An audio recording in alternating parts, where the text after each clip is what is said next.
Hello YouTube and happy new year. It's 2026. We've all made it into the new year.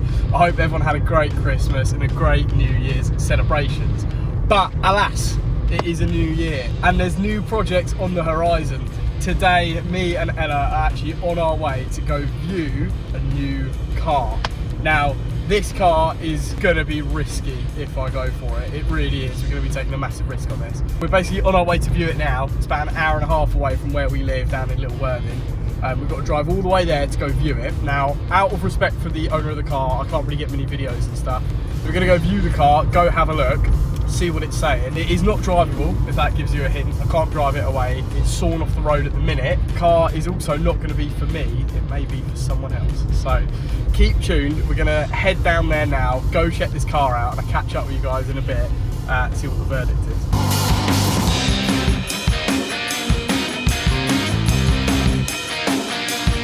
Now, if you haven't already and you want to get a bit more insight into my life, then you may as well follow me on Instagram. I'm going to put it on the screen now. It's harry.roberts.1. You'll get to see everything I do before these videos drop. We have arrived at the seller's address and we've driven down to Bexhill, and on the sign it actually said the birthplace of British motor racing.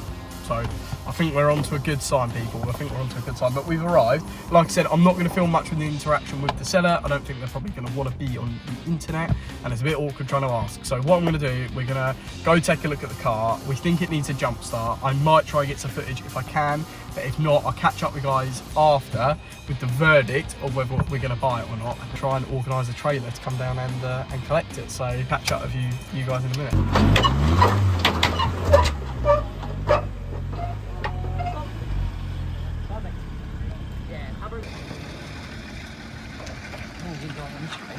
Huh? That's me. It's not on there straight. Yeah, I know. I drove it on.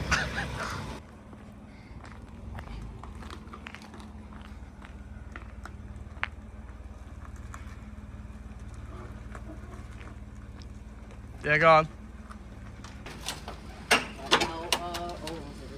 want to go left hand down a little bit?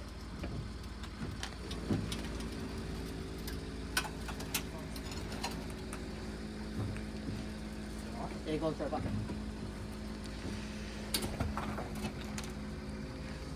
Left hand down.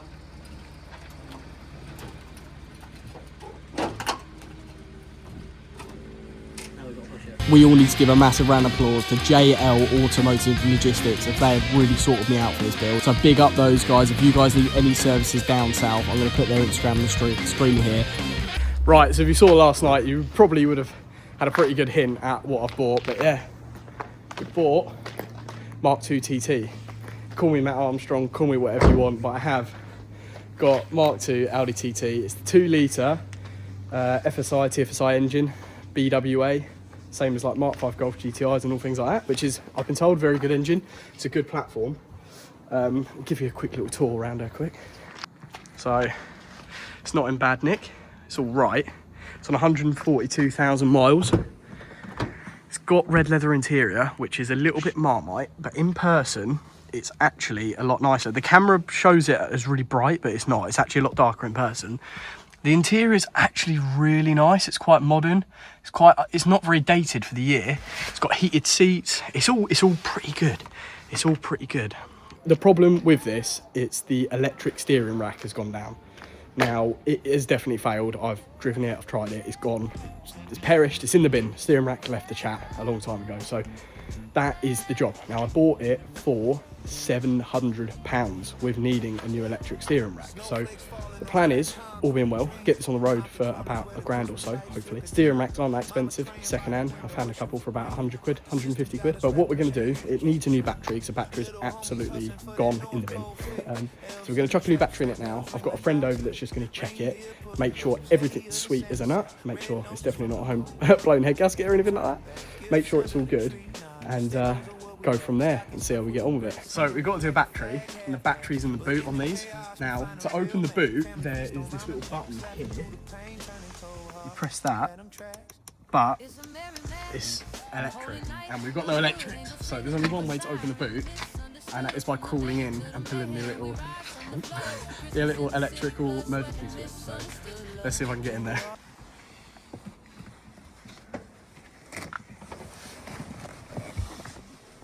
So this is where the battery is. It's in there. I can't open the boot because there's nothing to open it. So I might just change the battery in here like this. I think that might be the plan. I might just crawl in and change the battery in here because I can't open the boot. That's probably my best bet. Let's do that. So luckily, my friend Jack said if you pop, there's a little trim piece there, pop out of a screwdriver, little pull cord, pull that, it pops, it opens. So now we can get this battery changed. So let's crack on.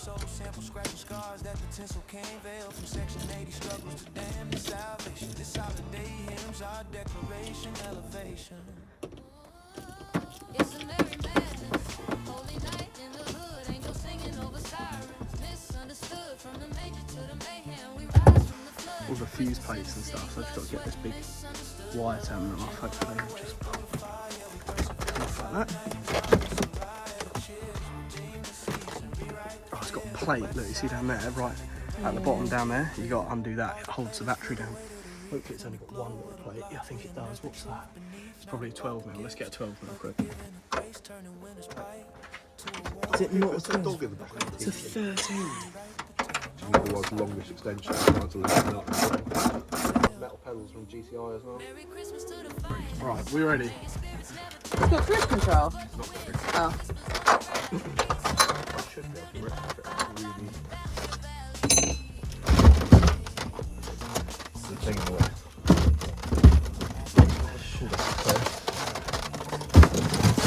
There you are. In the bin. Throw that one. Right. That off. Going in. We're in, mate. Nice.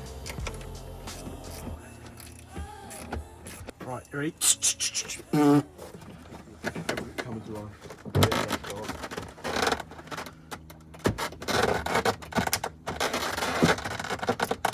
Oh, the light going on. Window just dipped.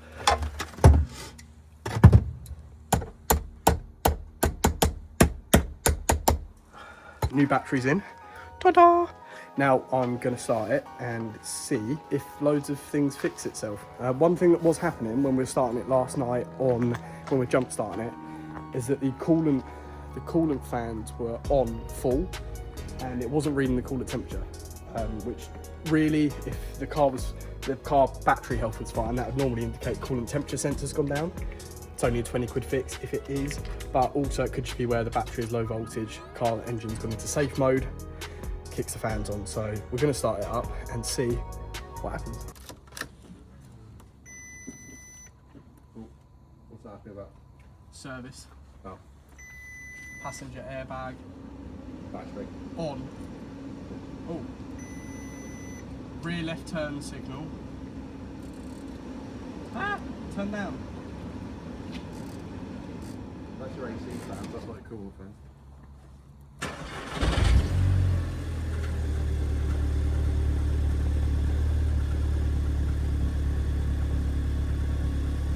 It's on. Let's have a look.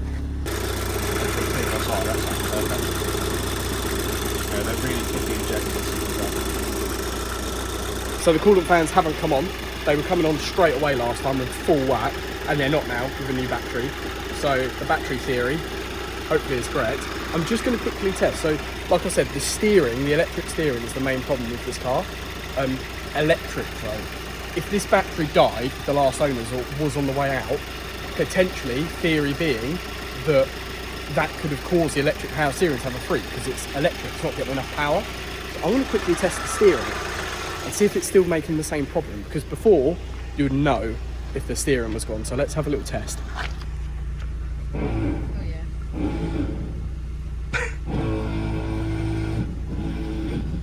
Okay, that theory definitely isn't right. The electric power steering is definitely gone. It's just like Yeah. catching that and not actually spinning. Can you do your best impression of what it sounds like? Go on, and again. Yeah, power steering rack is, electric steering rack's definitely in the bin, but I'm just going to check everything else in the engine. I have got my lovely friend Jack. He's got VAGCOM, BCDS and all things like that. To just check all the modules, check everything, make sure everything's sweet. As far as everything else, the engine-wise, hopefully all being well, seems pretty good. So yeah.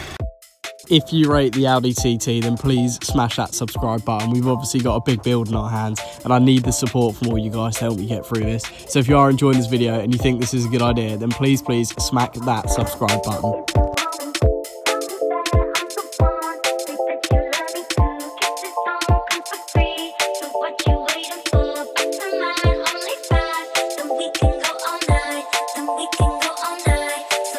So this is my lovely friend Jack, who's come down with his lovely computer with some amazing software on it. He's going to just plug it in, and we're going to have a look. And we're just going to check all the modules, check everything's running as it should, because that's the best thing to do, really. Hopefully, if there is any underlying problems that we don't know about, this will flag it. But we can also, if there's any stored codes, which there probably will be due to the low voltage of the battery, we can clear all that out. And then go from there as well. So far, so good, guys. We're kind of just checking around the car. It just looks like it's been sat for a long time. The last owner said it has been sat since June or July in summer, so it's been about 6 or 7 months of just in a garage doing nothing. I mean, all the brake discs and the wheels are minging. There's moss growing out of it. There's a little bit of rust around the arches that can get touched over. It just needs a proper good scrub down. So after we've done all these checks, I think the next thing, just give it a proper clean, and then start ordering parts. Right, so it's done the test. What's the verdict, Jack? We've got quite a few that we need, like, because it was electric. I think a lot of these will be electric based. Yeah. So turbocharger bypass valve control circuit, malfunction open circuit. I think that's a diverter valve. Okay. Wiring. EVAP incorrect flow. EVAP on these are very sensitive. Okay. If you fill up the fuel tank past the first click, they will put the engine light on. Really? Yeah. Blimey. I did also notice that one of your EVAP lines has a like Halford's Jubilee light clip on it. So someone's been there before, potentially. Right. ABS, voltage, intermittent ESP sensor unit, intermittent defective, steering angle sensor that can supply voltage. Got no AC gas in it. Yeah, electric fault in rear left turn signal. Do you want to put the hazards on? Rear left? Rear left. No, that works. I think I know the wing mirror one doesn't work. I saw that last night, so that's probably what that is. The rear ones work though. High voltage, lower limit exceeded, function limitation due to under voltage, drive battery voltage. So it's all just battery stuff, really. So most of the codes that have been stored really are just battery stuff, obviously where it's got low voltage, so hopefully they'll clear out. So what will you do now? You're going to clear these and then see what's left I'll clear them and with? see what immediately comes back. What immediately so comes many back? These, you know, They're just function voltage. limitation due to under voltage, Yeah. supply voltage low, what have we got here? Supply voltage lower limit exceeded. Yeah, it's all just battery stuff really, isn't it? So what we'll do, we'll get this, Jack's going to clear it all off, so we're starting on a clean slate. And then if codes come back from there, then that's where we're starting from. So you've basically got to wipe off from before, clean slate, see what comes back. Hopefully it's not too much stuff and it's all right. On again. So we've cleared it and we're back on. So what have we got? Sensor for steering angle. Okay. I mean, if it is, imagine it's just the steering angle sensor that's causing all that. But I highly doubt it, because you can hear, it's the mechanical sound So you of said it. that to me sounds like the rack and pinion, like where they're meant to like lock together. Yeah. Something's just catching the pinion. Yeah, and not it does sound more mechanical, doesn't it? And like you were saying, if the rack is out of line with the angle anyway, then it most likely is the rack. But I'm going to keep praying it's something quicker and easier. But you know, what I was thinking, I spoke to someone before I bought this car, and obviously this is pretty much the same as a Mark 5 Golf GTI. It's the same thing, same stuff. What's really common on them Golfs is the steering lock. Now, I was thinking, oh my god, maybe this person's steering lock's gone and the steering wheel doesn't move, and they're selling it thinking, oh, this steering rack's broken, it doesn't steer. And that's a 20 quid fix, but it's not. It wasn't that, unfortunately. That was what I was praying for before we bought it. It might be a 20 quid fix, but it'll also be a 20-hour fix. Yeah, 20 hours. 20 quid, but 20 There hours. are security bolts on that where when you The shear bolts, and you do them, they shear off. Yeah, you don't want to be messing around with that. But is there anything else coming back? Right, so what's come back? It's just finished. I think, to be honest. Is that it, really? So it's not much. It's not much at all, is it? Nothing that I wouldn't expect on a car that's been sat this long, and also it's a TFSI and 142,000 miles. So It's not really, perfect. it's not actually that bad, is it? No. We might be onto a little golden nugget. What I am going to check is the coolant temp, because last night when we were running it up, the coolant temp sensor, like I said, the fans were on and it wasn't working. So I'm just going to have a look. Oh, is it running up? Coolant temp is 60 degrees Celsius. Is it coming? Oh, look, and it's going up on the dash there. So we're laughing, boys. So I think really, there's only a couple of little bits and bobs. I think step one really then, let's get a rack on order. What do you reckon? Let's get a steering rack on order. So we've been running the engine up, just trying to get its temperature, because obviously you want to get its temperature, check everything when it's warm. Jack on live data has been checking everything. The stretch on the cam chain seems to be absolutely mint, which is very good. So do not want to be doing that job. There was suspicion of head gasket because it's very milky under the oil cap, but with it being this time of year and the car's sat, there is going to be you can see my breath. Condensation is going to occur.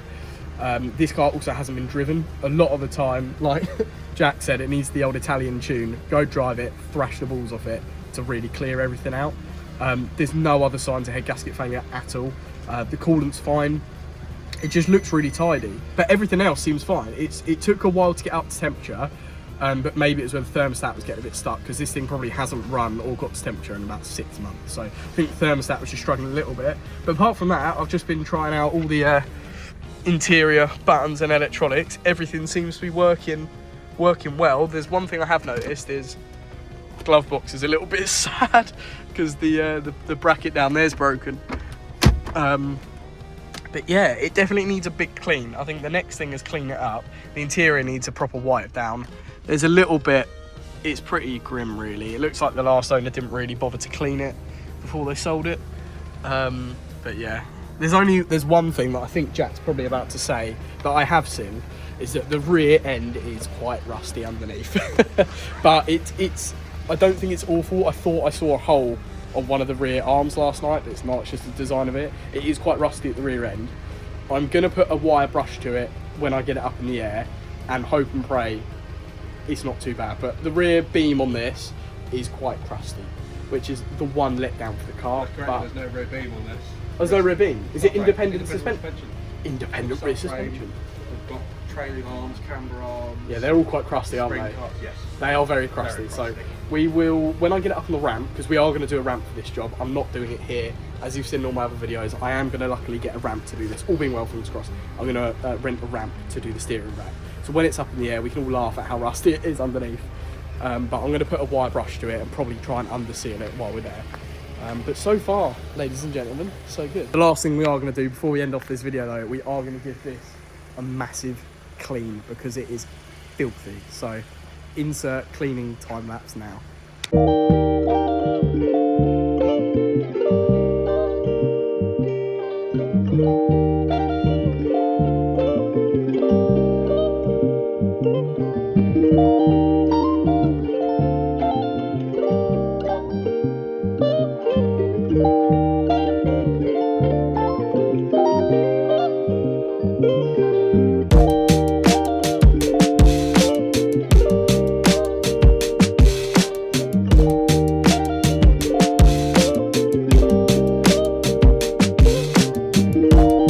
So there we have it. I bought a Mark II TT. We've checked it over. It's all good, which is like the best thing ever. All we need now is one new steering rack, a whole lot of luck, and a bit of elbow grease. So if you want to stay tuned for this build, you better smash that subscribe button. Also, if you have any tips for me to do an electric steering rack on this, please leave a comment down below and let me know. So I'm going to need to build an army behind me to hopefully get this job done. Also, yeah, what I was going to say is the aim for this is to get it done for around £1,000. Now, I bought the car for 700 quid. I've had to buy a battery, it was 100 quid, so I'm at about 900, so I ain't got much to squeeze out of it. But afterwards, what we're going to do, we're going to sell Ella's car, which is a Citroen C1. All being well, we should be able to sell Ella's car for a little bit more than this. So Ella may walk away with a TT and also a little bit of money in our pocket to maybe move on to the next purchase. So if you think that's a good idea, smash that like button, hit that subscribe button and follow the build, and I'll see you guys in the next one. Peace.